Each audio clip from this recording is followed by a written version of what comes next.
कृष्णं कमलपत्राक्षं पुण्यश्रवणकीर्तनं वासुदेवं जगद्योनिं नौमि नारायणं हरिं।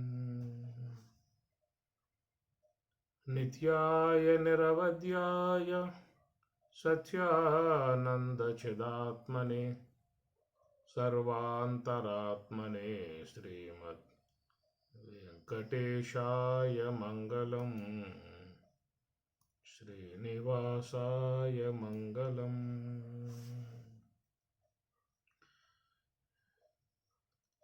తొలుకారు మెరుపులు తోచిపోవుగాక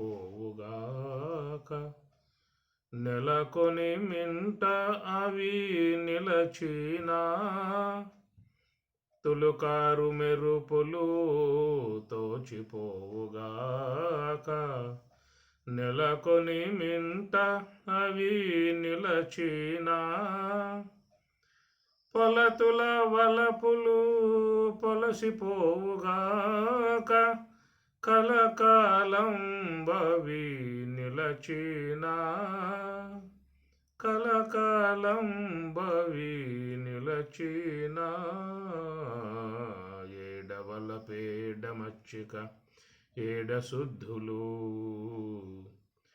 ఆడుకొన్న మాటలల్లా అవి నిజాలా ఏడవల పేడ మచ్చిక ఏడ శుద్ధులు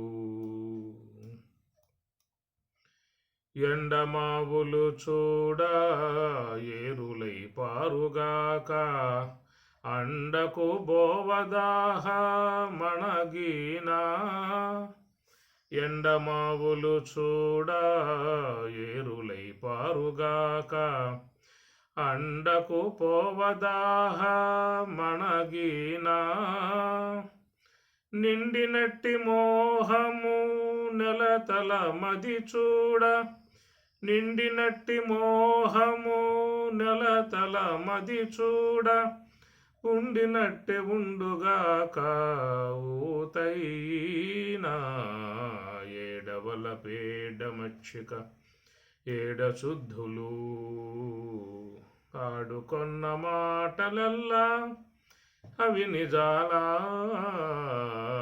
ఏడవల పేడ మచ్చిక ఏడ శుద్ధులు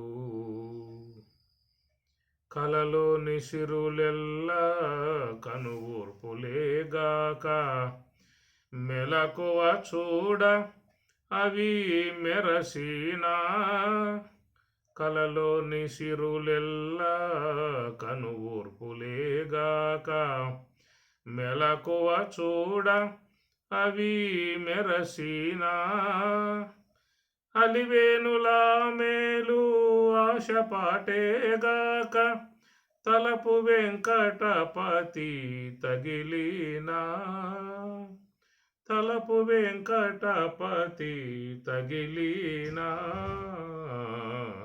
ఏడవల పేడ మచ్చిక ఏడ శుద్ధులు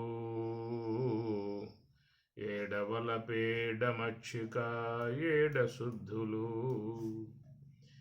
ఆడుకొన్న మాటలెల్లా అవి నిజాలా ఏడవల పేడ మచ్చిక ఏడ శుద్ధులు ఏడవల పేడ మచ్చిక ఏడ శుద్ధులు. భగవద్గీత 2వ అధ్యాయము సాంఖ్యయోగము 54వ శ్లోకం వరకు వచ్చాము. 45వ శ్లోకం వరకు వచ్చాము. త్రైగుణ్య విషయా వేదాః నిస్త్రైగుణ్యో భవార్జున నిర్ద్వంద్వః నిత్యసత్వస్థః నిర్యోగక్షేమ ఆత్మవాన్ నిర్యోగక్షేమ ఆత్మవాన్. త్రైగుణ్య విషయాః వేదాః నిస్త్రైగుణ్యః భవ. అర్జున, ఓ అర్జున, నిస్త్రైగుణ్యః భవ అనగా త్రిగుణాతీతుడవు కమ్ము అని అర్థం. భవ అంటే కమ్ము. మాతృదేవో భవ, పితృదేవో భవ, ఆచార్య దేవో భవ అంటూ ఉంటాం కదా. భవ అంటే కమ్మునే, అది ఆజ్ఞార్థకంలో వస్తుందన్నమాట. పరమాత్మ కూడా వేదవాక్యముగా ఆజ్ఞను ఇస్తూ ఉన్నాడు. నిస్త్రైగుణ్య, నిస్త్రైగుణ్య అంటే త్రైగుణ్య, త్రిగుణములు ఎక్కడైతే లేవో ఈ గుణములకు అతీతమై ఉన్నటువంటి స్థితి ఒకటి ఉన్నది. దాన్ని మరి శుద్ధ సాత్విక బ్రాహ్మీ స్థితి, శుద్ధ బ్రహ్మస్థితి అని చెప్పి అన్నారు. అది గుణములకు అతీతమై ఉన్నటువంటి స్థితి. భగవద్గీత కూడా 14వ అధ్యాయం పేరు గుణత్రయ విభాగ యోగము అన్నారు. గుణత్రయములు 14వ అధ్యాయము. 15వ అధ్యాయం చూస్తే పురుషోత్తమ ప్రాప్తి యోగం అన్నమాట.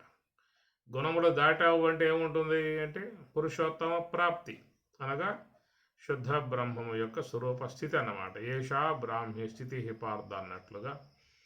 మరి ఆ ప్రకారముగా నిస్త్రైగుణ్య భవ, నువ్వు గుణాతీతుడవు కమ్ము అని పరమాత్మ బోధిస్తూ ఉన్నాడు.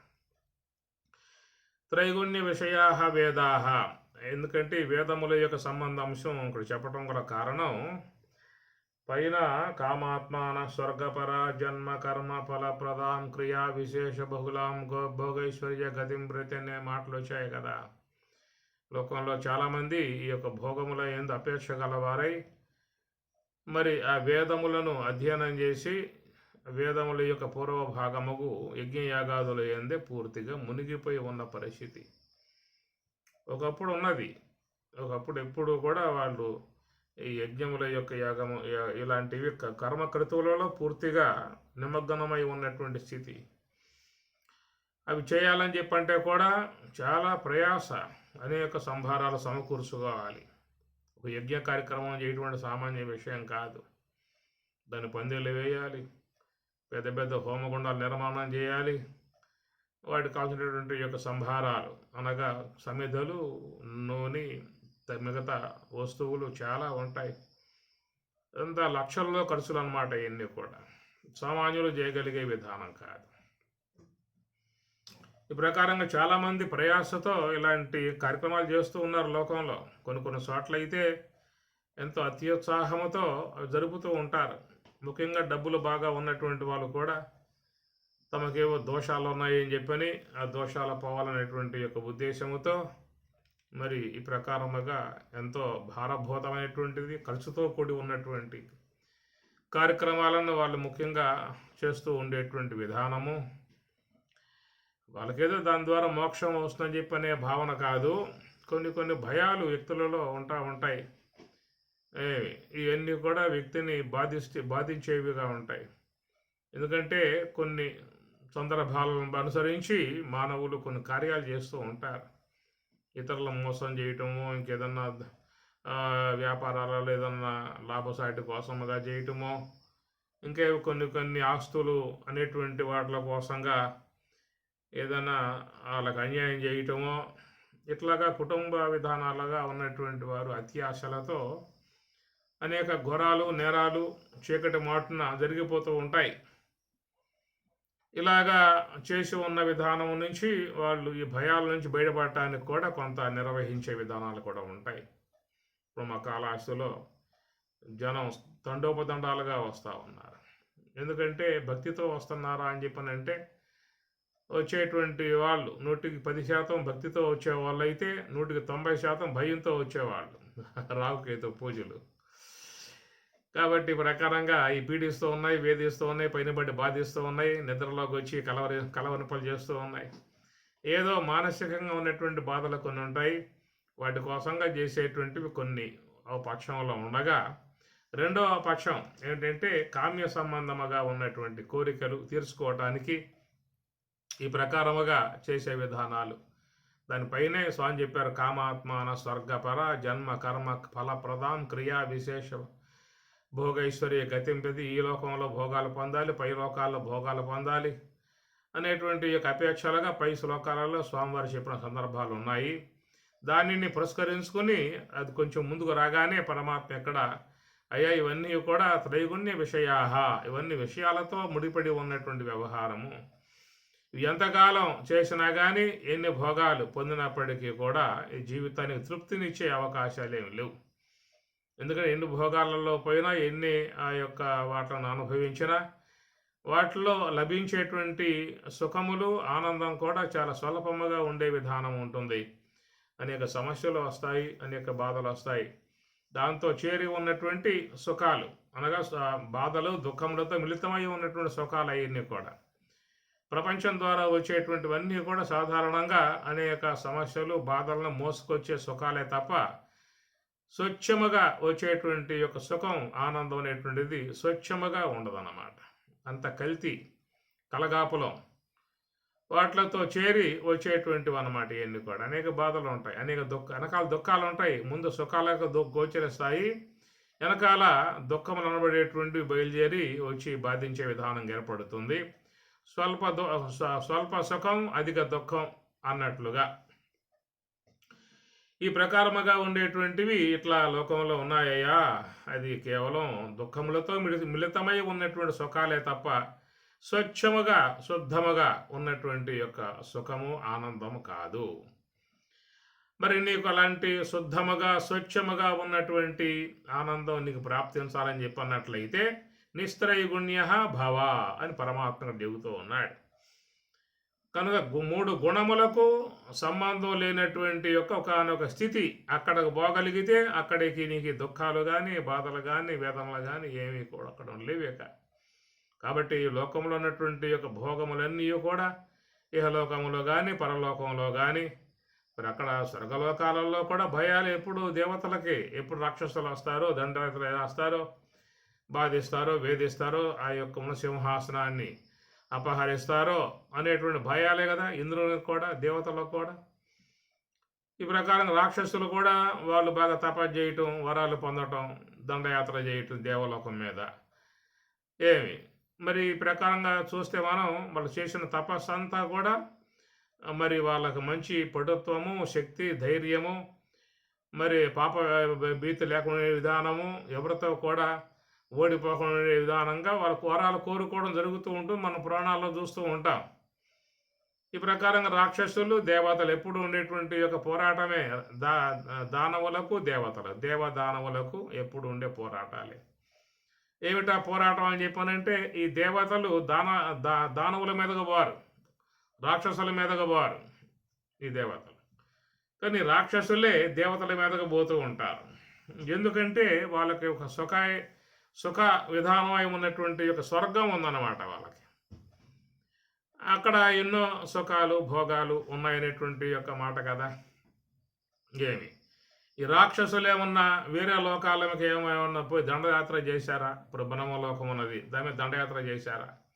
వైకుంఠం ఉన్నది, ఆడ దండయాత్ర చేయలేదు. గంధర్వ లోకం ఉన్నది, పితృలోకం ఉన్నది, యమలోకం ఉందనుకో అడగానే పోతారు వీళ్ళు యమలోకానికి. దాన్ని జయించి కుర్చీ ఎక్కిసి కూర్చుంటారా?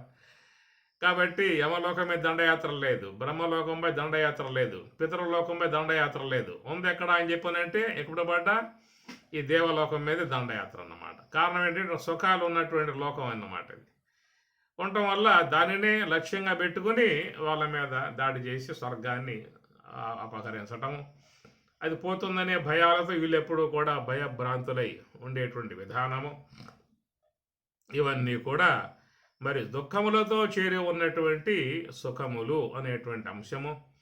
అది దేవలోకంలో చూసినా అవి దుఃఖములతో చేరి ఉన్న సుఖములుగానే. ఎందుకంటే ఎప్పుడు రాక్షసులు వస్తారో, ఎప్పుడు దండయాత్ర చేస్తారో, ఎప్పుడు ఆ విధంగా వాళ్ళు వేధిస్తారో ఈ సుఖాల కోసంగా అని చెప్పారు. వాళ్ళకే కొంత భయం లోపల ఉండే విధానమే.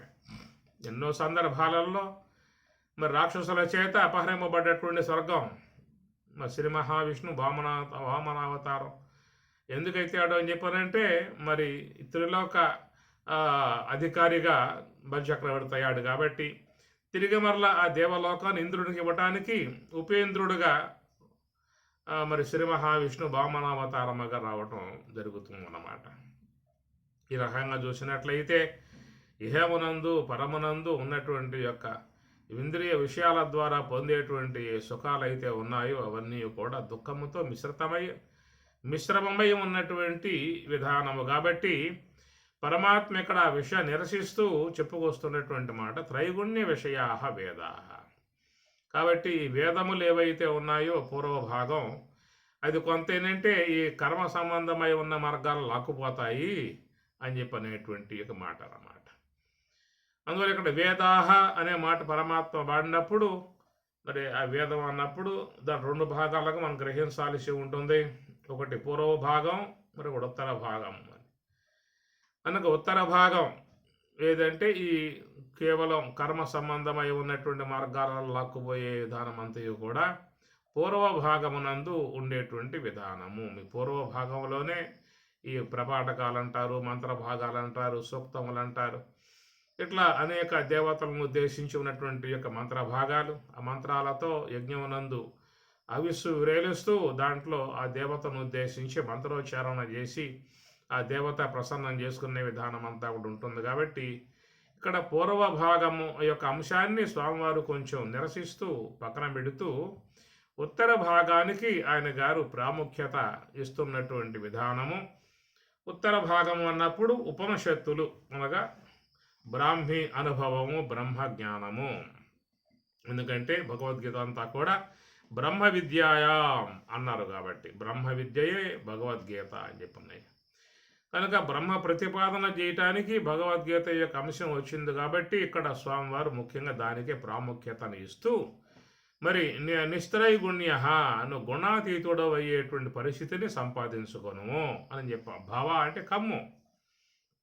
ఎట్లా అవుతారని చెప్పానంటే అది గురువు చెప్పేటువంటి యొక్క మార్గం. తద్విధి పరిపాతేన పరిప్రశ్నేన సేవయా ఉపదేశంతి తే జ్ఞానం జ్ఞానిన తత్వదర్శన.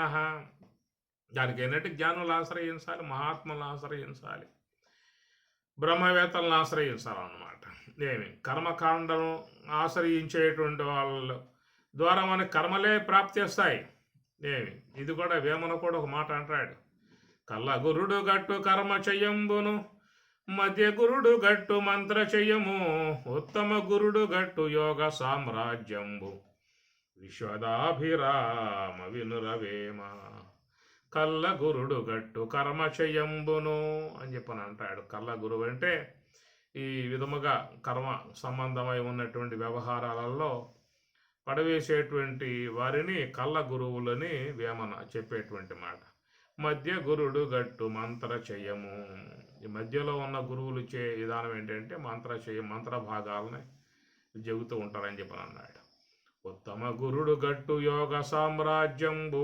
ఉత్తమ గురుడు అనగా నివృత్తి మార్గం వైపు ప్రయాణం చేసేటువంటి వారు సోహము యొక్క ఆశ్రయంలో ఉండి, హంస యొక్క ఆశ్రయంలో ఉండి స్వరూప అనుభవాన్ని పొందాలన్న అపేక్షతో ఉన్నటువంటి వారు ఉత్తమ గురువులు. ఇట్లాగా అందించేటువంటి వారు లోకంలో చాలా తక్కువ మందిగా మనకి కనపడే విధానం ఉంటుంది. స్వరాజ్యాశ్రమం ముఖ్యంగా స్వామివారు వారి విధానం అంతా కూడా ఉత్తమ సామ్రాజ్యంబు అనగా స్వరాజ్యము అని చెప్పి అన్నారు కదా. ఆత్మరాజ్యం స్వరాజ్యమును పొందలనేటువంటి యొక్క మాట. ఆ ప్రకారముగా స్వరూపానుభవాన్ని పొందేటువంటి యొక్క అంశము తప్ప అక్కడ మరొక విషయం మీకు ఏమీ కూడా లభ్యమయ్యే అవకాశాలు లేవు. కేవలం నివృత్తి మార్గము, మరి ఆత్మ యొక్క అవలోకన, ఆత్మావలోకన, బ్రహ్మావలోకన అనేటువంటిది. ఇంకా ఇతర వాటికి అక్కడ ఎలాంటి స్థానము లేదు. ఎందుకంటే కేవలం బ్రహ్మ సంబంధ విచారణ, ఆ బ్రహ్మము యొక్క సంబంధ శోధన, విచారణ శోధన రెండే ఉంటాయి. కాబట్టి శబ్ద బ్రహ్మము ద్వారా ఆ తాత్విక సంబంధమై ఉన్నటువంటి విషయాన్ని అవగాహన చేసుకోవటము, శవల బ్రహ్మమును ఆశ్రయించి బ్రహ్మము యొక్క స్వరూపానుభవాన్ని పొందేటువంటి యొక్క ప్రయాణం చేయటం రెండే ఉంటాయి అక్కడ. అవగాహన, అనుభవము. శబ్దము ద్వారా అవగాహన, శబ్ద బ్రహ్మము ద్వారా అవగాహన, శబల బ్రహ్మము ద్వారా అవలోకన అని అర్థం. ఈ రెండు కూడా బ్రహ్మమునే ప్రతిపాదించే విధానం. ఇటు శాస్త్ర పరిశీలన చూసినా బ్రహ్మమునే ప్రతిపాదిస్తుంది, అటు సోహము యొక్క సూత్రములో ప్రయాణం చేసిన బ్రహ్మమునే ప్రతిపాదించేటువంటి యొక్క విధానము. ఈ రెండు కూడా బ్రహ్మం వైపుకే తిరిగి ఉన్నాయన్నమాట. రెండు కూడా బ్రహ్మమునే ప్రతిపాదించేటువంటివిగా ఉన్నటువంటిది. ఇలాంటి మరి అంశములుగా చేరి ఉన్నటువంటి ఆశ్రమాలు మీకు లోకంలో చాలా తక్కువగా కనబడేటువంటి విధానము. మిగతావన్నీ కూడా కేవలం కర్మకాండాలనే ఎక్కువగా అక్కడ కూడా ప్రోత్సహించే విధానం కనబడుతూ ఉంటుంది. ఈ ఆశ్రమాలకు పోయినా కానీ ఆడ చేసే పూజలు, వ్రతములు, యజ్ఞములు, వాటికి ఇంత వెళ్ళాలని చెప్పేసి అని యజ్ఞం చేస్తే ఎంత, పూజ చేస్తే ఎంత అనే విధాయకాలుగా కూడా అక్కడ రేట్లు అవన్నీ కూడా ఉంటాయన్నమాట. ఇదంతా కూడా మరి చూసినట్లయితే ఇది పూర్వపక్షం. దీన్ని ఎంతకాలం చేసుకుంటూ పోయినా కానీ దానివల్ల మనకు లభించేటువంటిది పుణ్యం ద్వారా ఉత్తమ లోకాలు, ఉత్తమ దేహాలు, దేహ పరంపరలు తప్ప జన్మరాహిత్యం ఏర్పడే అవకాశం కాదు కదా. అందువల్ల ఈ జన్మ పరంపరలను పెంపొందింపజేసేటువంటివి ఇవి కర్మకాండ విధానం. కాబట్టి భగవంతుడు ఇక్కడ మరి ప్రతిష్టాత్మకముగా అంశాన్ని ఆయన ముందే ప్రతిపాదించాడు. ఏమిటంటే కర్మబంధం ప్రహాసేసి అనేటువంటి యొక్క మాట ముందుగానే ఆయన గారు ప్రస్తావించే విషయ ప్రతిపాదన చేయటం ఆయన ఆరంభం చేశాడు. కర్మబంధం నుండి పూర్తిగా విడబడేటువంటి విధానమే ఇక్కడ వచ్చేటువంటి అంశం. కాబట్టి మరి కర్మబంధములో పడవేసేటువంటి ఏమిటంటే త్రైగుణ్య విషయా వేదాహ, ఈ త్రిగుణ సంబంధమై ఉన్నటువంటి ఆ విషయాలలో పడేసేటువంటివే ఈ వేదములు అనబడేటువంటి పూర్వభాగము అని అర్థం. కాబట్టి ఇక్కడ మోక్ష ప్రతిపాదన ప్రధానముగా వచ్చే అంశం కావటం కారణముగా పూర్వభాగాన్ని కొంచెం పక్కన పెట్టడం జరుగుతుందే తప్ప పూర్వభాగం నింద చేయటం అనేటువంటి యొక్క అంశం కాదు. ఇక్కడ ఉత్తర భాగానికి ప్రాముఖ్యత ఇవ్వాలి. కాబట్టి అందువల్ల దీని ద్వారా పొందేటువంటి ప్రయోజనములు కేవలం తాత్కాలికముగా ఉండేటువంటివి తప్ప శాశ్వత ఫలితాన్ని పొందే అవకాశం అనేటువంటిది లేదు. దాన్ని అనుసరించి మరి కొంచెం దాన్ని పక్కన పెడుతున్నటువంటి పరిస్థితి. ఎంతకాలం మనం ప్రయాణం చేసినా ఈ భవసాగరములలో ఏదాలిసే ఉంటుంది అనేటువంటి ఒక అర్థం అన్నమాట. వచ్చిన జన్మను సార్థకం చేసుకోవాలనేటువంటి కోణములో ఈ చిన్న ఈ వ్యవహారాలలో, చిన్న కార్యాలలో ఏట్లకే కాలమంతా కూడా ఖర్చు పెట్టేసుకున్నట్లయితే ఇక మనం పొందాలనుకున్నటువంటి యొక్క పారమార్థిక స్థితి ఎప్పుడు పొందే అవకాశం ఏర్పడుతుంది? ఇంద్రియములకు సన్నిహితముగా ఉన్నటువంటి యొక్క వాటిలయ్యిందే కాలం గడిచిపోతూ ఉన్నది, జీవితం గడిచిపోతూ ఉన్నది. జీవితం చాలా చిన్నది అన్నారు, చాలా స్వల్పము అన్నారు, అల్పము అన్నారు. మరి ఆ వచ్చిన జీవితం అది గొప్ప విలువ కలిగి ఉన్నటువంటి జీవితం అన్నారు. దుర్లభం మానుషం దేహం అని చెప్పి అంటూ ఉన్నారు.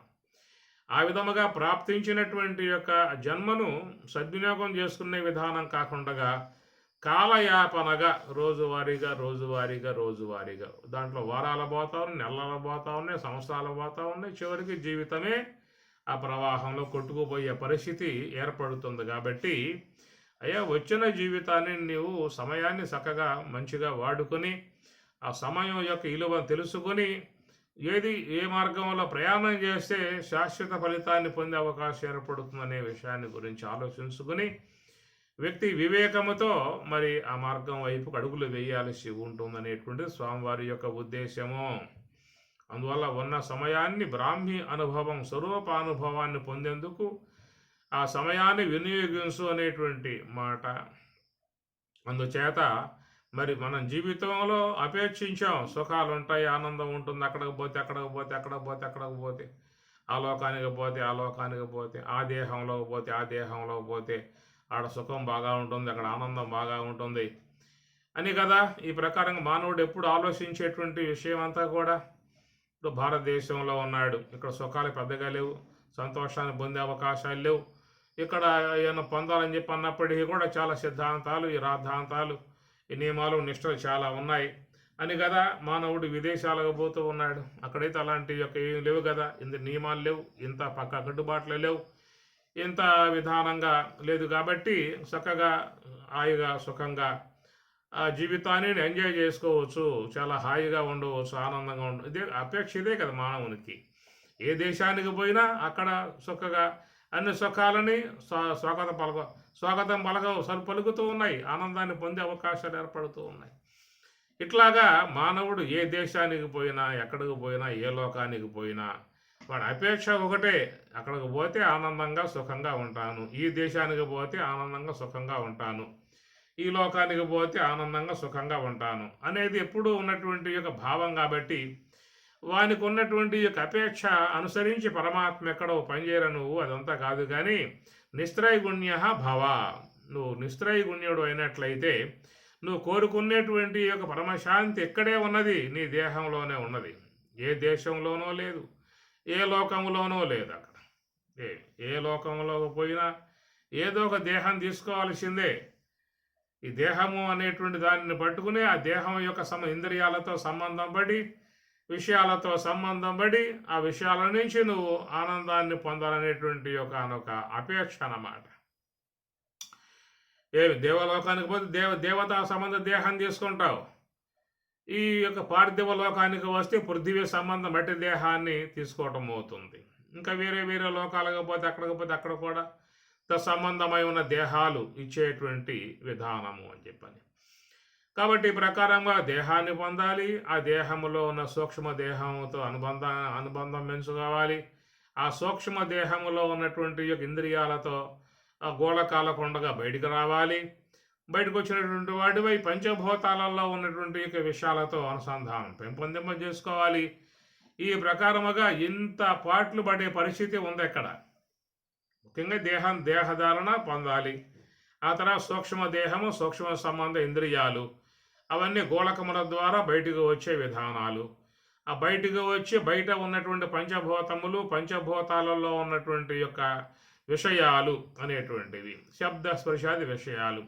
ఆ విషయములతో ఇంద్రియాలతో అనుసంధానం కలిగినప్పుడు కలిగేటువంటి యొక్క వాట్లను విషయ సుఖములు అనబడేటువంటి విధానముగా మానవుడు ఆ రూపకంగా ఆ సుఖాన్ని, ఆనందాన్ని పొందుతున్నటువంటి పరిస్థితి.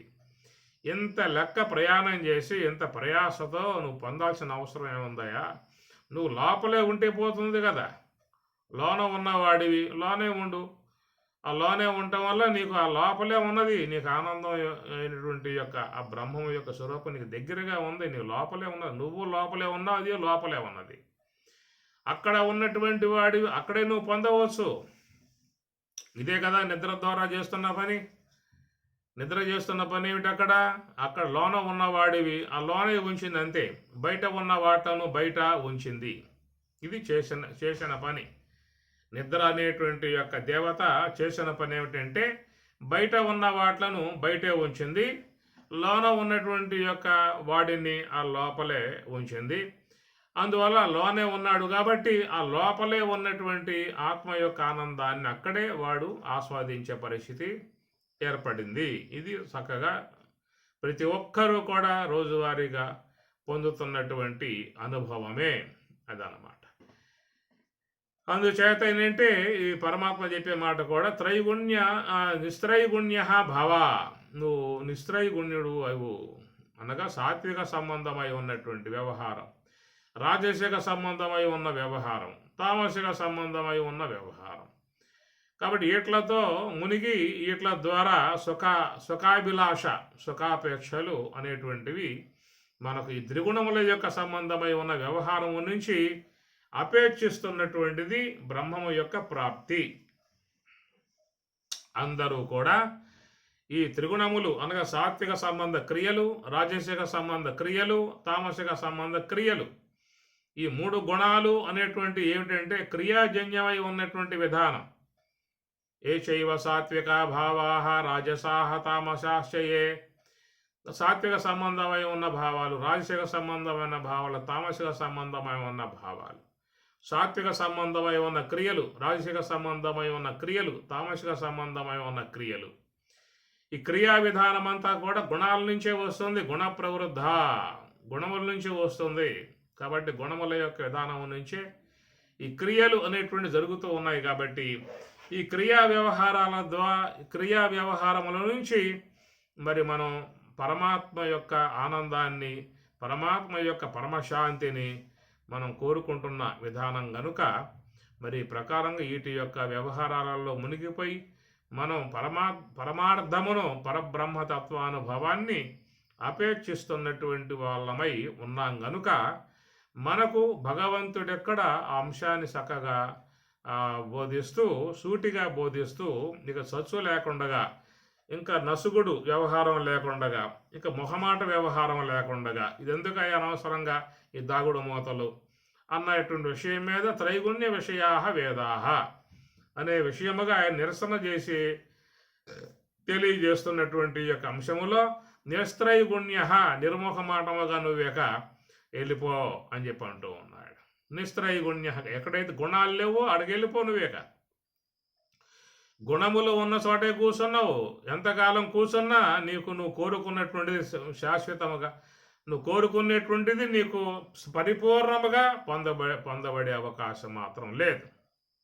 వీటితో కూర్చున్నంతకాలం ఈ భవములు సాగుతూ ఉంటాయి, ఈ సాగరం సాగుతూ ఉంటుంది, ఈ పుట్టుకలు సాగుతూనే ఉంటాయి, పోతానే ఉంటాయి. ఈ పుట్టుకల యొక్క ప్రవాహములో యుగములు కొట్టుకుపోతాయి, ప్రళయములు కొట్టుకుపోతాయి, ఎన్నెన్నో సృష్టిలే కొట్టుకుపోతూ ఉంటాయి. కానీ నువ్వు మాత్రం ఈ యొక్క ప్రవాహములు ఈదుకుంటూ పోవాల్సిన పరిస్థితి ఉందనేటువంటిది మనకి ఇక్కడ ఈ విషయాల ద్వారా మనకి దోహదమవుతుంది, తెలియబడుతున్నది. కాబట్టి పరమాత్మ నిర్ముఖమాటముగా చెప్తున్నటువంటి మాట నిస్త్రైగుణ్య. దానికి అయ్యేటువంటి మార్గం ఏమిటో గురువులు బోధిస్తారు. కాబట్టి వాళ్ళ ద్వారా తెలుసుకుని నువ్వు ఆ స్థితిని పొందే ప్రయత్నంలో ఉండు అనేటువంటి మాట.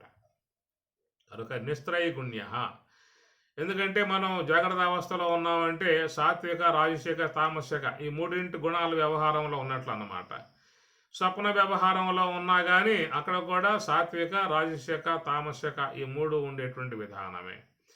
అంటే సుషుప్తి అవస్థలో ఉన్నాము అని చెప్పనంటే అక్కడ రజోగుణం గౌనంగా ఉంటుంది, సాత్వికము తామసికం పూర్తి కమ్మి ఉంటుంది, సాత్వికం చాలా మధ్య తక్కువలో ఉంటుంది, ఇంకా తక్కువలో రజోగుణం ఉంటుంది అన్నమాట. కాబట్టి ఈ ప్రకారం గుణముల యొక్క సంబంధ విధానం నుంచి ఇవన్నీ కూడా మనం పొందుతున్నటువంటిది. ఈ జాగ్రత్త, స్వప్న, సుషుప్తి మూడు కూడా ఈ గుణములలో చేరి ఉన్నటువంటి యొక్క అంశములే అదనమాట.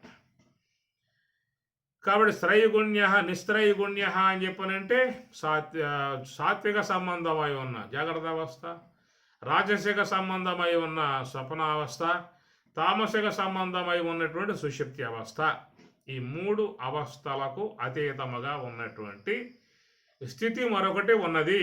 అది నీకు అనుభవంలో లేనటువంటి యొక్క అంశము, మాకు అనుభవంలో ఉన్నది కాబట్టి నీకు చెబుతూ ఉన్నాము. మేము పొందినటువంటి యొక్క అనుభవమునే నీవు కూడా పొందే ప్రయత్నం చెయ్యి అనేటువంటి యొక్క మాట అది. కాబట్టి నిస్త్రైగుణ్య ఈ మూడు గుణములకు అతీతమనేటువంటి యొక్క మాటగా చూసినట్లయితే మనకు మాత్రం అది అతీతమై ఉన్నది, మనకు అనుభవం లేనటువంటి యొక్క అంశమై ఉన్నది. ఒకవేళ అది ఉన్నదా అనే సందేహించే పరిస్థితి కూడా మనకు ఉందన్నమాట. ఆ ప్రకారంగా దాని విషయంలో పూర్తి నమ్మకం ఉన్నటువంటి వాడేమో ప్రయత్నశీలుడై ముందుకు పోయే ప్రయత్నం చేస్తాడు. దాని పట్ల పూర్తిగా నమ్మకం లేనటువంటి వాడైతేనేమో దాన్ని పూర్తి విస్మరించి దాన్ని నిరసించి ఎడంగా వచ్చే పరిస్థితి కూడా కనపడుతుంది. కనుక ఈ అంశము మన యొక్క అనుభవంలో చేరి ఉన్నటువంటి యొక్క అంశము కాదు. మన అనుభవంలో చేరి ఉన్నటువంటి యొక్క అంశమే అయి ఉన్నట్లయితే స్వామి చెప్పాల్సిన అవసరం ఏముంది అసలు? నిస్త్రైగుణ్య భవ అని ఎందుకు చెప్పాలి? ఏమి మనకి మూడు అనుభవంలో ఉన్నటువంటివి ఉన్నాయి. సాత్విక సంబంధమై ఉన్న జాగ్రత్త అవస్థ అనుభవంలో ఉన్నది, రజోగుణ సంబంధమై ఉన్న స్వప్నావస్థ మన అనుభవంలో ఉన్నది, తామసిక సంబంధమై ఉన్నటువంటి యొక్క అవస్థ మనకు అనుభవంలో ఉన్నది. కాబట్టి వీటి గురించి ఏమన్నా ఆయన భవ అనే మాట వాడాల్సి వస్తుందా? నువ్వు జాగ్రత్త అవస్థను పొందాలయా అంటాడు ఆయన గారు ఏమన్నా? లేదు స్వప్నావస్థను పొందాలయా అని చెప్పి అంటాడా? లేదు సుషుప్తి అవస్థను పొందాలయా అని చెప్పి నేను అంటాడా? చెప్పినా కానీ మనమేమంటాం, మాకు మూడు అనుభవంలో ఉన్నాయండి, నువ్వు చెప్పేది ఏముంది ఇంకా మాకు అనేటువంటిది కూడా మనం ఎదురుదాడి చేస్తాం అట్లా చెప్పినట్లయితే.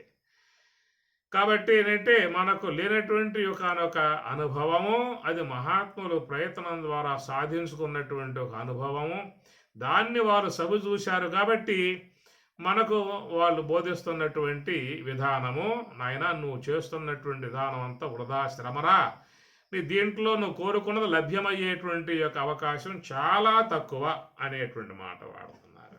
ఎంత తక్కువ అని చెప్పి అనే విషయంగా మనకు అర్థం కావాలని చెప్పి అన్నట్లయితే, ఇద్దరు వ్యక్తులు దారినే పోతూ ఉన్నారు.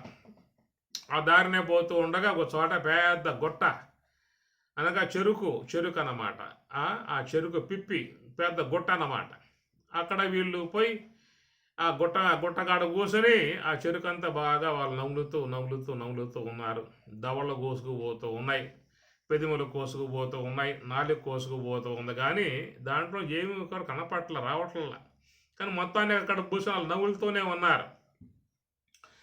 ఈ ప్రకారంగా వాళ్ళు దాంట్లో ఉన్నది రసం ఉంటుంది, దాన్ని జురుకుందాం తాగుదానే భావంతో ఆ పని చేస్తూ ఉంటే, మరి అక్కడే ఉన్న యజమాని, ఫ్యాక్టరీ యజమాని వాళ్ళిద్దరి యొక్క అవస్థ చూసి ఆ ఇద్దరిలో ఒక వ్యక్తిని పిలిచాడు.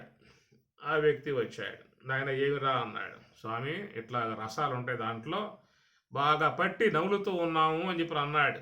అరే దాంట్లో ఏమి లేదురా, అదంతా పిప్పి, రసం అనేది పక్కన ఉన్నది, తీసిపెట్టాము మేము, రా అని తీసుకుపోయి పెద్ద గ్లాసులో వాడికి పోసి రసాన్ని ఇచ్చాడు. రసాన్ని బాగా తాగి ఆనందపడ్డాడు. అది ఉన్నటువంటి పరిస్థితి అన్నమాట. ఇక రెండో వాడైతే ఆడే కూర్చున్నాడు, ఆ చెట్టు పిప్పికాడే కూర్చున్నాడు. పెద్ద గుట్ట పడి ఉంది కదా, ఆ గుట్ట మొత్తం పూర్తి చేయటానికి వాడు కంకణం కట్టుకున్నాడు. ఆడే కూర్చొని బాగా నవ్వులుతా ఉన్నాడు. ఇది లోకములో ఉన్నటువంటి పరిస్థితి అన్నమాట. ఒకడేమో గుట్టగాడు కూర్చున్నాడు, మరొకడేమో ఈ బాండిగాడు కూర్చున్నాడు, రసంగాడు కూర్చున్నాడు. ఇట్లా ఉన్న పరిస్థితి లోకం అంతా కూడా. పరమాత్మ నిస్త్రయగుణ్య భవ అన్నాడు అంటే వీళ్ళంతా కూడా రసాలగాడు కూర్చున్నారు. వీళ్ళంతా ఏది ఈ నివృత్తి మార్గంలో ప్రయాణం చేసి త్రైగుణ్య విషయావేదాహ, ఈ 3 గుణాల యొక్క సంబంధమైన వ్యవహారం వాళ్ళు దాటారన్నమాట. గుణాతీతత్వాన్ని పొందారు. గుణములకు బద్ధుడై ఉన్నవాడు జీవుడు.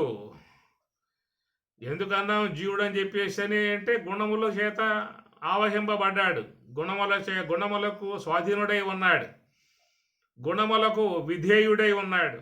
గుణములు వాడిని బలత్కారముగా వీడుసుకుపోతూ ఉన్నాయి. కాబట్టి గుణముల చేత వాడు కట్టబడి ఉన్నాడు. గుణము అంటే త్రాడు అని చెప్పి అర్థం. గుణము అంటే త్రాడు అర్థం. కాబట్టి ఆ ప్రకారముగా ఆ త్రాళ్ళ చేత కట్టబడి ఉన్నటువంటి వాడై అమిత వేగముగా వాడిని లాక్కుపోయే పరిస్థితిగా ఈ గుణాలు, ఇంద్రియాలు అన్నీ ఉన్నాయన్నమాట. ఆత్మానం రథినం విద్ధి శరీరం రథమేవతు, బుద్ధింతు సారథిం విద్ధి మనః ప్రగ్రహమేవ చ. ఇంద్రియాని హయాన్యాహుః విషయాంస్తేషు గోచరాన్, ఆత్మేంద్రియ మనోయుక్తం భోక్త్యేత్యాహుర్మనీషిణః అని అంటారు కఠోపనిషత్తులో. ఆత్మానం రథినం విద్ధి, లోనవుడు కూసున్నాడు. ఆత్మానం తాను అనగా జీవుడు లోన కూసున్నాడు. ఆత్మానం రథినం విద్ధి శరీరం రథమేవతు, ఈ దేహము రథముగా పోలిశారు. ఆ రథములో కూర్చుని ఉన్నాడు లోన ఉన్నటువంటి గుణబద్ధుడై ఉన్నటువంటి జీవుడు. గుణములకు లోబడి ఉన్న జీవుడు, గుణములలో ఇరుక్కుని ఉన్న జీవుడు, గుణముల చేత కట్టబడి ఉన్నటువంటి జీవుడు, గుణములకు స్వాధీనుడై ఉన్నటువంటి జీవుడు, గుణములకు అవశుడై ఉన్నటువంటి ఆ జీవుడు లోపల కూర్చున్నాడు. కట్టి కూర్చోబెట్టే వాడేం చేస్తాడు? ఇంకా కట్టి కూర్చోబెట్టిన తర్వాత శరీరం రథమేవతు బుద్ధింతు సారథిం విద్ధి మనః ప్రగ్రహమేవ చ. ఇంద్రియాని హయాన్యాహు, రథానికి గుర్రాలుగా ఇంద్రియాలు కట్టబడ్డాయంట. కాబట్టి ఆ గుర్రాలుగా పగ్గముగా మనసును పెట్టారు. ఈ ప్రకారముగా మనసు అనే పగ్గముతో, ఇంద్రియాన్ని గుర్రాలతో హయాన్యాహు విషయములే మరి ఆ యొక్క మార్గములుగా, వీధులుగా చెప్పుకొచ్చిన విధానము. ఈ రథములో కూర్చున్నటువంటి యొక్క ఈ జీవుణ్ణి ఈ ప్రకారముగా ఇంద్రియం అనబడేటువంటి అశ్వములు మరి విషయం అనబడేటువంటి యొక్క మార్గాల వైపుకి అమిత వేగముగా లాక్కుపోతున్న పరిస్థితిగా ఇంతకాలంగా సాగుతున్న విధానం ఇదే. లోకంలో సకల జీవులు ఎవరి కోసం చెప్పిన మాట కాదు. ఇది మన యొక్క విషయంలో చెప్పిన మాట. అందరూ కూడా ఈ విధముగానే ప్రయాణం చేస్తున్నటువంటి కోణము.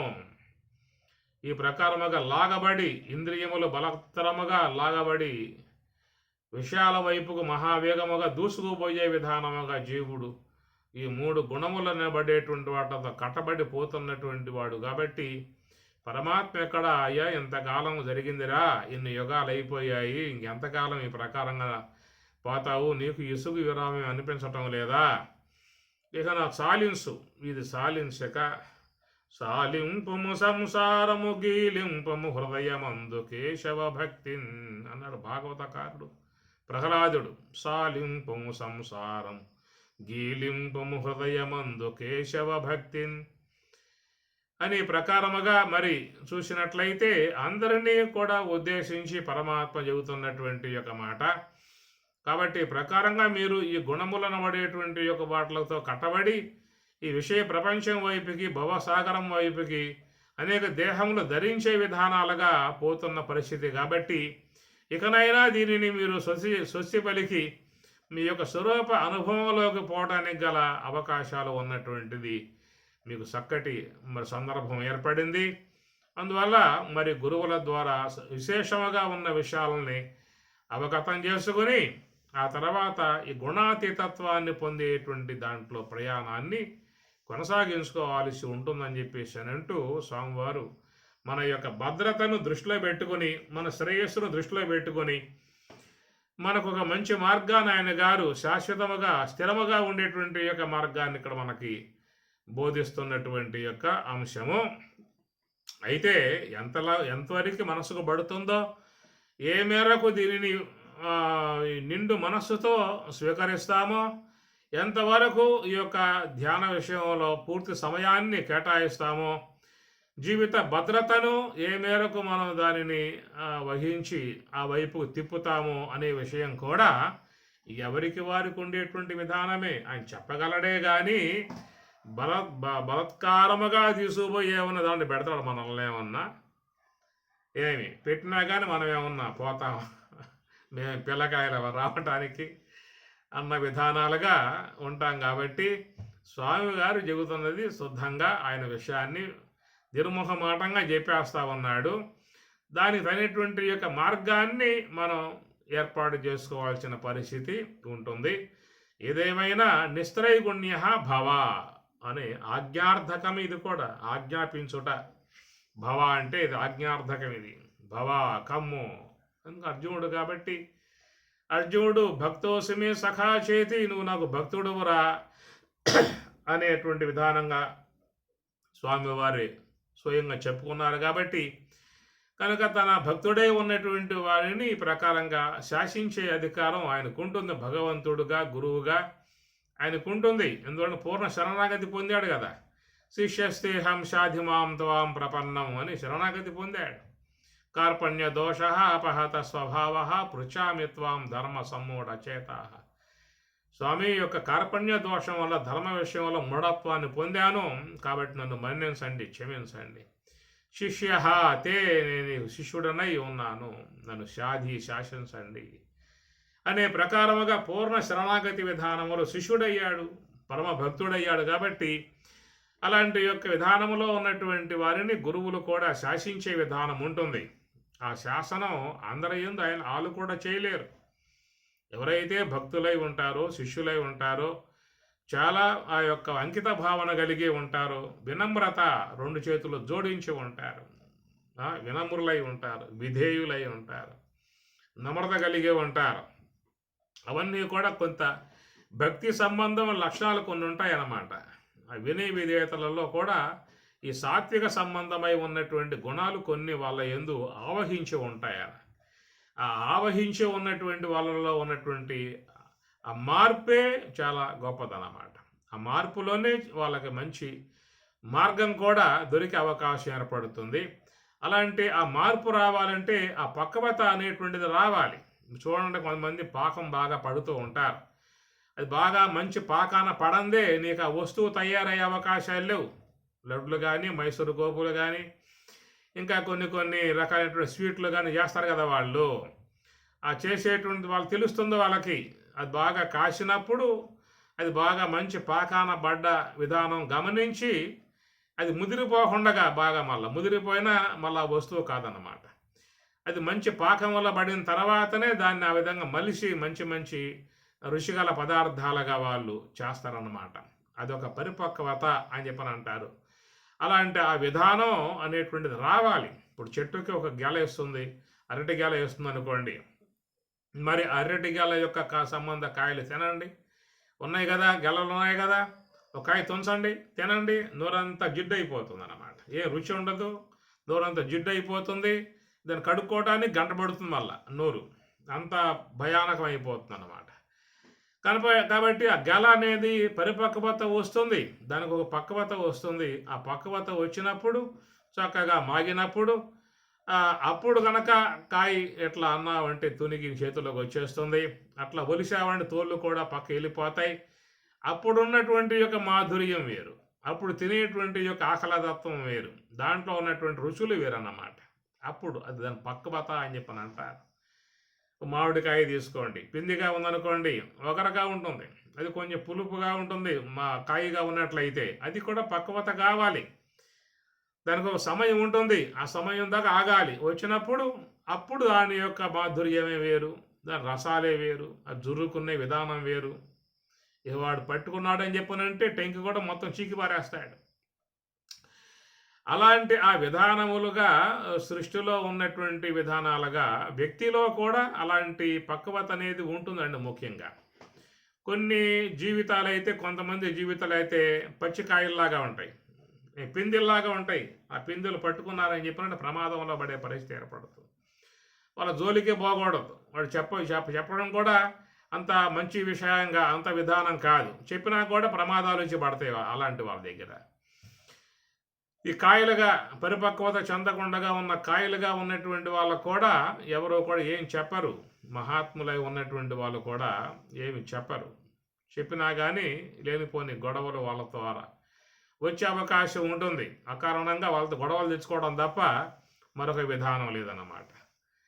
కాబట్టి మనం చూస్తే శాస్త్రాలలో కూడా అనేక సందర్భాలు మనకి కనపడతా ఉంటాయి. అయినా కూడా ఎంతటి పెద్దవాళ్ళు కూడా వాళ్ళకి చెప్పేటువంటి పరిస్థితి లేక అట్లాగా వాళ్ళు తప్పుకొని వెళ్ళిపోయే విధానాలు మనకి పురాణాలలో కనపడతా ఉంటాయి. అప్పుడు మహాత్ముడు హస్తినాపురానికి వచ్చి చెప్పాడు దుర్యోధనునితో, అయ్యా దుర్యోధన, ఏమిరా ఇది, ఇంత దారుణం అయిపోయావు నువ్వు, అకారణంగా వాళ్ళని రాయించావు, ఎక్కడో ఇంద్రప్రస్థంలో ఉన్నటువంటి వాళ్ళు రావించి మళ్ళా అలానే జోదంకి పురిగొలిపి ఆ జోదంలో కూర్చోబెట్టి అందరినీ కూడా ఓడించి ఆమెను అవమానం చేసి అరణ్యాలకు పంపించావు. ఇంత దారుణమా, ఇంత అగాయిత్యమా, ఎందుకు ఇట్లా చేస్తున్నావు నువ్వు అని ప్రకారంగా ఆయన గారు ఏదో మహాత్ముడు కాబట్టి, ఋషి కాబట్టి ఏదన్నా చెబితే వీడు వింటాడు, పర్వాలేదు, మారతాడు, పశ్చాత్తాప్తుడై వాడేమన్నా మారతాడు అనే విధానాలుగా ఉంటుంది వాళ్ళకి ఉద్దేశం.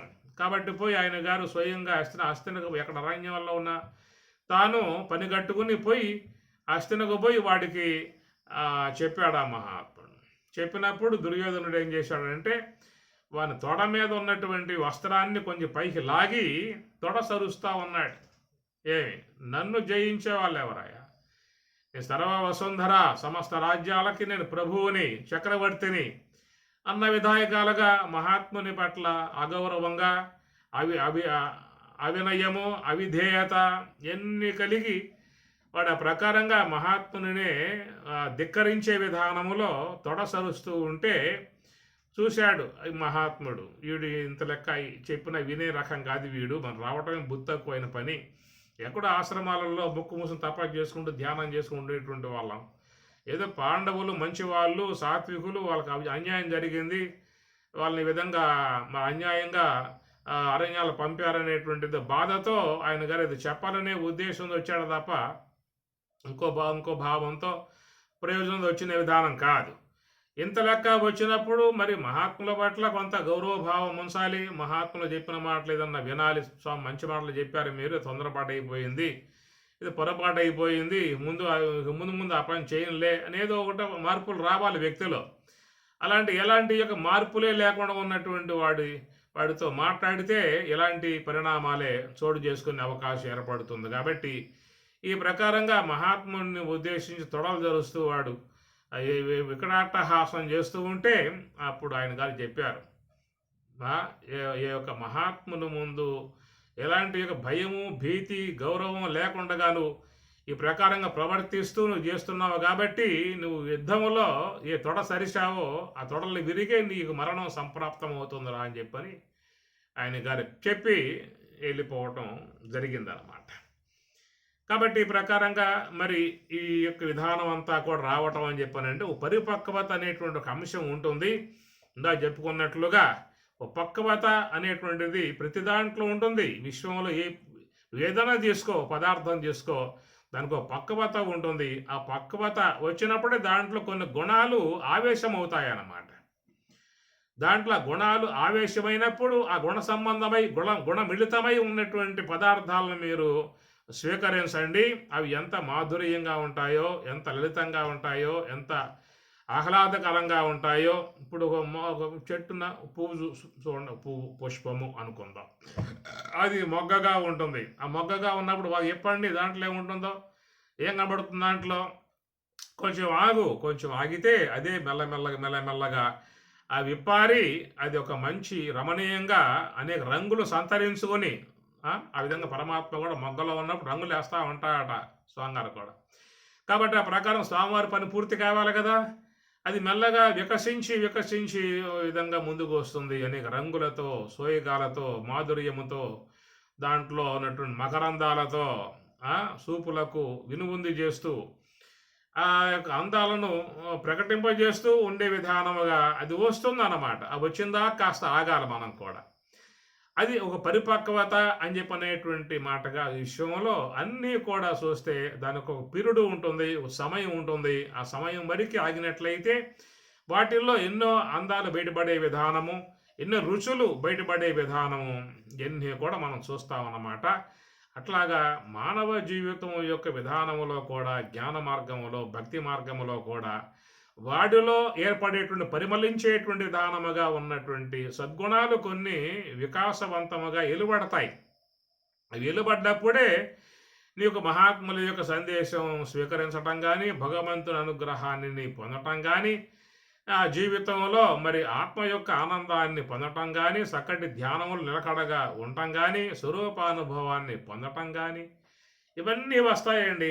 అది రావాలి. అందుకే పరమాత్మ చెప్పాడు, అయ్యా నువ్వు నాకు చాలా భక్తుడువురా. ఎందుకన్నాడని చెప్పానంటే దైవీ సంపత్తు, నువ్వు దైవీ సంపత్తులో పుట్టిన వాడివి, సంస్కారం ఉన్నటువంటి వాడివి, సద్గుణములు ఉన్నటువంటి వాడివి, గురువుల పట్ల పూజ్య భావన ఉన్నటువంటి వాడివి, దైవభక్తి కలిగి ఉన్నటువంటి వాడివి, పెద్దలంటే గౌరవభావం ఉన్నటువంటి ఇవన్నీ కూడా ఏంటంటే వ్యక్తిలో ఒక స్వాభావికముగా సాత్విక లక్షణాలుగా అవన్నీ వచ్చినప్పుడు వాడిలో కలిగేటువంటి యొక్క మార్పులు కానీ, వాడు పొందేటువంటి ధ్యానములో ఉన్నటువంటి యొక్క పరివర్తన కానీ, కలిగేటువంటి యొక్క తన్మయత్వం కానీ, దాంట్లో వచ్చేటువంటి యొక్క మరి యోగ సమాధి సంబంధమై ఉన్నటువంటి స్థితి కానీ, దాని ద్వారా వచ్చేటువంటి యొక్క బ్రహ్మానందం కానీ, ఇవన్నీ కలగాపులముగా కలిగేటువంటి విధానాలలో వ్యక్తులకు కొంతమందికి మాత్రమే సంప్రాప్తమయ్యేటువంటి విధానము. కొన్ని వ్యక్తిత్వాలు మాత్రమే, కొంతమందిలో మాత్రమే అలాంటి యొక్క వికసించినటువంటి, పుష్పించినటువంటి,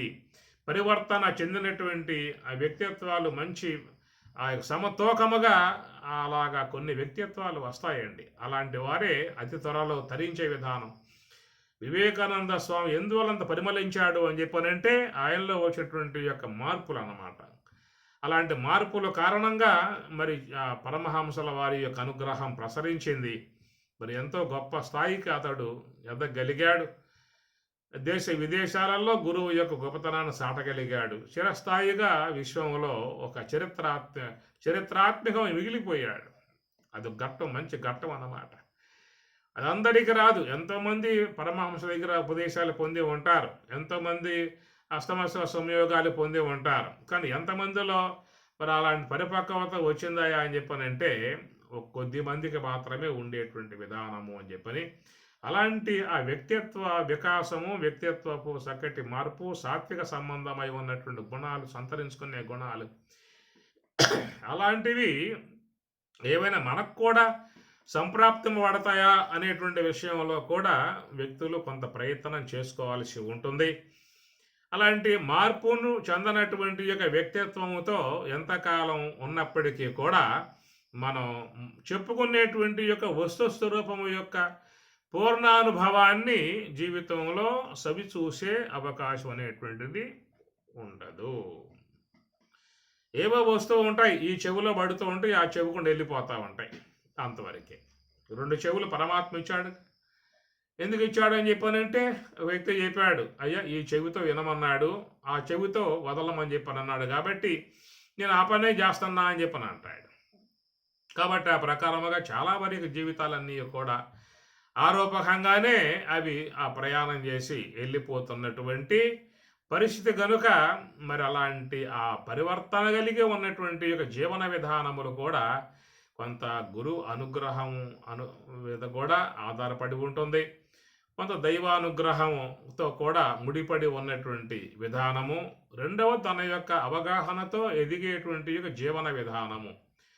తన జీవన విధానములో ఒక అవగాహనతో ఎదగలిగితే ఎదిగేటువంటి కోణములో నీకు ఆ మాధుర్యాలన్నీ కూడా ఏర్పడే అవకాశం ఉంటుంది.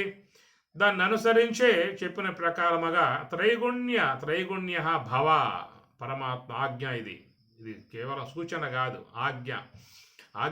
ఆజ్ఞారూపకంగా పరమాత్మ చెబుతూ ఉన్నాడు. భవేతో అగుమో, భవ కమ్ము అని అర్థం. భవతి అగుతున్నాడు, భవతి భవతః భవంతి భవసి భవతః భవత భవామి భవావహ భవామి అగుతున్నాను. కాబట్టి భవ అంటే ఆజ్ఞార్థకం. అది త్రైగుణ్య భవ, నిస్త్రైగుణ్య భవ.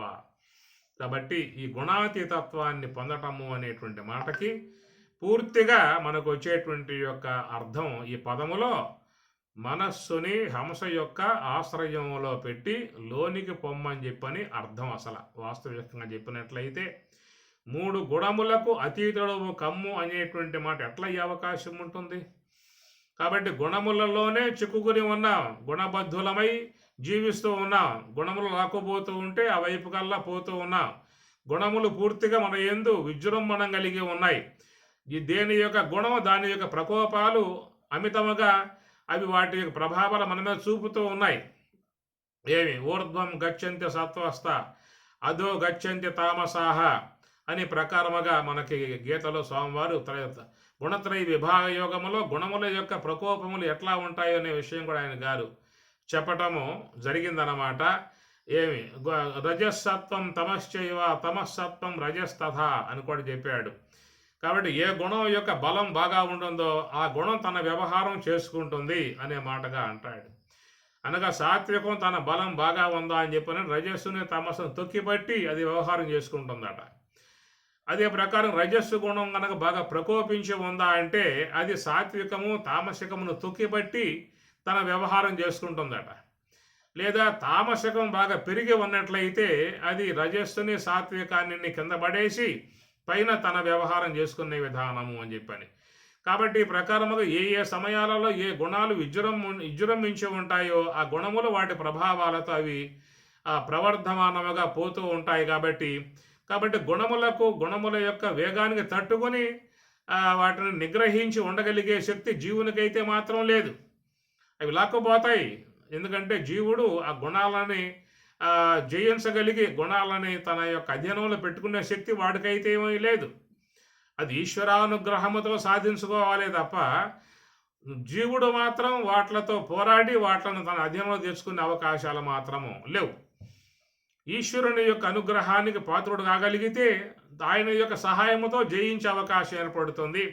ఈశ్వరుడు ఉన్నటువంటి స్థలము మహాకారణ స్థలము. అది అనగా నిరంతరముగా సంచరించేటువంటి ఏ వాయువు అయితే శ్వాస ఉన్నదో ఆ శ్వాస యొక్క స్థలములో సర్వేశ్వరుడు కూర్చొని ఆ శ్వాసను ఆడించడమే పనిగా ఆయన పెట్టుకున్నాడు. మహాకారణ స్థలములో కూటస్థుడుగా ఆయన నిలిచి ఉన్నాడు. అక్కడ కూటస్థ అక్షర వచ్చేదే కూటస్థుడై ఆయన ఉన్నాడు. ఈశ్వరుడు ఉన్నాడు, మహాకారణ స్థలంలో ఉన్నాడు. అనగా శ్వాసకు ప్రాణపతిగా ఉన్నాడు. జీవనం సర్వభూతేషు అన్నట్లుగా సమస్త జీవులకు జీవనమై ఉన్నది శ్వాస. ఆ శ్వాసకే ఆయన ప్రాణపతిగా ఈశ్వరుడు ఉన్నాడు కనుక అక్కడ ఉన్నటువంటి యొక్క ఆ సర్వేశ్వరుని ఆశ్రయించి ఆయన యొక్క అనుగ్రహముతో, ఆయన బలముతో, ఈశ్వర బలముతో నువ్వు గుణాలను జయించగలిగి నిస్త్రైగుణ్య గుణాతీతుడవు కావలసి ఉంటుంది. అంతే తప్ప నిస్త్రైగుణ్య భవ గుణములు లేకుండా ఉండు అనేటువంటి మాట కూడా జీవుడు తాను జయించే అవకాశం లేదు. లంపటంలో మునిగి ఉన్నవాడు ఆ లంపటం నుంచి బయటపడటానికి అవి రాణిస్తే కదా ఏమి. కాబట్టి ఆ విధముగా ఉన్నటువంటి వాడు ఈశ్వరానుగ్రహముతో బయటపడాల్సిందే. ఎట్లయితే గజేంద్రుడు ముసలి బారిన బడి ఆ మడుగులో బడి ఇరుకుపోయి దాంతో నానా తంటాలు పడుతున్నటువంటి వాడు ఏం పోరాటం చేయగలిగాడు? ఏం పోరాటం చేసినా కానీ జయించగలిగాడు? అలా అయ్యాక రాత్రి పగలు అని చెప్పి అనకుండా నిరంతరంగా పోరాటం చేసినప్పటికీ కూడా మరి దేశమైతే కూడా దాన్ని జయించగలిగే శక్తి ఆయనకి లేకుండా పోయింది. నిస్సత్తువ అయిపోయిన చివరికి కూడా.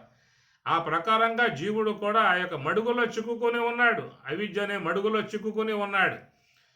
గుణములు అనబడేటువంటి యొక్క ముసళ్ళ బారిన వీడు పడి ఉన్నాడు. కాబట్టి వీడు స్వతసిద్ధముగా వాటిని జయించగలిగి ఆ గుణాతీతత్వాన్ని వాడుగా పొందలేడు. ఎట్లయితే ఆ యొక్క గజేంద్రుడు సర్వేశ్వరుని యొక్క ఆశ్రయాన్ని పొంది ఆయన అనుగ్రహముతో బయటపడిన పరిస్థితి మనకు భాగవతంలో వచ్చేటువంటి యొక్క అంశం అన్నమాట. శరణాగతిని పొందాడు, సర్వేశ్వరుని ఆశ్రయించాడు. ఈశ్వరానుగ్రహముతో ఆయన ఆ యొక్క ముసల బారి నుంచి బయటపడి మళ్ళీ ఆయనకి బయటికి రాగలిగాడు. ఇది మనకు చెప్పేటువంటి యొక్క సందేశము. ఆ ప్రకారముగా నీవుగా స్వయంగా వాటిని జయించగలిగే శక్తి లేదు. నువ్వు ఈశ్వరుణ్ణి ఆశ్రయించి మాత్రమే నిస్త్రైగుణ్య భవ గుణాతీత స్వరూపుడవు కాగలిగేటువంటి యొక్క విధానము అని చెప్పని. కాబట్టి ప్రకారముగా లోకములో అందరూ కూడా సర్వ మానవులు కూడా ఉన్నటువంటి యొక్క స్థితిని ఇక్కడ స్వామివారు మనకు అందిస్తున్నటువంటి యొక్క అంశము. గుణబద్ధులు కానటువంటి వారు విశ్వంలో ఎవ్వరూ లేరు.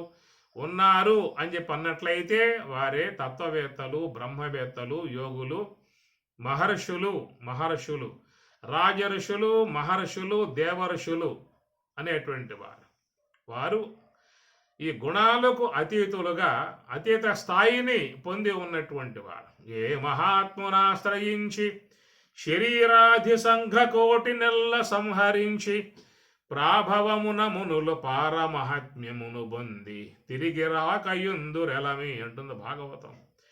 ఏ మహాత్మునాశ్రయించి శరీరాధి సంఘకోటి నెల్ల సంహరించి, శరీరాధి అనగా శరీరాధి అంటే స్థూల దేహము, సూక్ష్మదేహము, కారణదేహము, వాటిని అంటిపెట్టుకుని ఉన్నటువంటి సాత్విక, రాజసిక, తామసిక గుణాలు, వాటి సంబంధంగా ఏర్పడేటువంటి జాగ్రత్త అవస్థ, స్వప్నావస్థ, సుషుప్తి అవస్థల అభిమానులుగా ఉన్నటువంటి విశ్వడు, తైసుడు, ప్రాజ్ఞుడు, ఇవన్నీ కూడా అక్కడ ఒక చక్రంలా తిరుగుతూ ఉన్నాయి. గుణములకు లోబడి ఉన్నటువంటి విధానం అన్నమాట. ఆ ప్రకారముగా ఉన్నటువంటి యొక్క సంఘాన్ని వాళ్ళు తెగ నరికి అన్నాడు. ఏ మహాత్మునాశ్రయించి శరీరాది సంఘకోటి నెల్ల సంహరించి పూర్తిగా వాట్లను తెగ విడిసి అని అర్థం. అసంగ శస్త్రేన దృఢేన చిత్వా అని స్వామి చెప్పినట్లుగా అసంగ శస్త్రాన్ని పూని దృఢమగు వైరాగ్యముతో వాట్లను తెగ నరికేటువంటి యొక్క విధానము సంహరించి ప్రాభవమున మునులు పారమహాత్మ్యమును పొంది తిరిగి రాకయుందురు అన్నాడు. ఆ ప్రకారముగా వారు ఆ యొక్క యోగ సమాధి యొక్క తురియ అనుభవంలోకి పోయిన తర్వాత వాళ్ళు బ్రహ్మమే అయిపోయారు. కాబట్టి గుణాతీతులై ఉన్నటువంటి వారు గనుక, బ్రహ్మము గుణాతీతము, గుణములకు అతీతమై ఉన్న స్వరూపము గనుక ఆ బ్రహ్మమే తానై ఉన్నటువంటి బ్రహ్మజ్ఞులు మాత్రమే నిస్త్రైగుణ్య, గుణములకు అతీతముగా ఉన్నటువంటి స్థితి వారు బ్రహ్మవేత్తలు, బ్రహ్మర్షులు, రాజర్షులు, దేవర్షులు వారిని చెప్పేటువంటి అంశము. ఇక చూస్తే లోకములో ఉన్నటువంటి మానవ సముదాయము అందరికీ కూడా వర్తిస్తున్న పదము త్రైగుణ్య. ఈ 3 గుణాలలో బద్ధులై కదలలేక, మెదల్లేక, ఎటు పోలేక, అవి ఏ వైపుకు లాక్కుపోతే ఆ వైపు పోయే వాళ్ళుగా అందరూ ఉన్న పరిస్థితి.